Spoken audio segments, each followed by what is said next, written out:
So Article 6 in very broad terms is the UN deciding to create a carbon market. And it's a sixth article of the Paris Agreement where it decided to, for international cooperation, that countries would help each other introduce in terms of meeting their NDCs. So for that, it did three things. One, it created a dimension of trading credits amongst countries. The other dimension is a market, which it's called 6.4, where also the private sector and organizations can participate in. And then there's another dimension, which is the non-market approach, that actually helping each other without the need for credits or money or something along those lines. So the thing is, with carbon markets, it also always comes to land. And the most biodiversity-rich lands in the world, obviously, are the lands and territories of indigenous people. So the thing is, they are going to, basically what they're doing is to create a market or incentivize or commercialize, in a way, our lands and territories and resources without our free prior informed consent. Now, there are indigenous people that want to participate in it, which is fine, but there are also indigenous people that want to protect their lands. So what we need to do is make sure that either those that want to participate in it or those that do not want to participate in it, that both their rights are protected. And that's where free prior informed consent comes in, and the rights of indigenous peoples.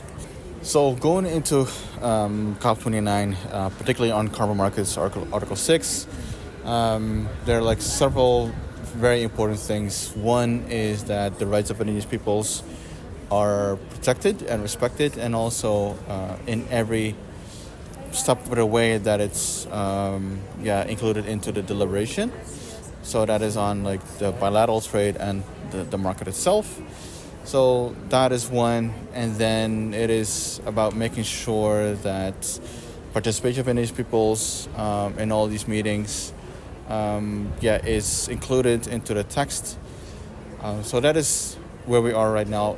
On top of making sure that the Article 6 actually does contribute to reducing carbon emissions, and also is not being used as an excuse to offset for the developed countries. So that was going into Baku. And then in Baku, there was this balance that the parties started to see or started to use, is that Article 6 to link it to the climate finance or the new collective quantified goal. So the developed countries wanted to have a low number because they were sure that all their money would come from the market. And the developing countries wanted to have a high number so they didn't have to rely on the market. Because the market is very volatile, it's unpredictable. So the countries are very far apart from each other in the negotiations throughout the 2 weeks, and now we're coming to the final day, and it's not looking very, very good in terms of the final text. So it's already being delayed.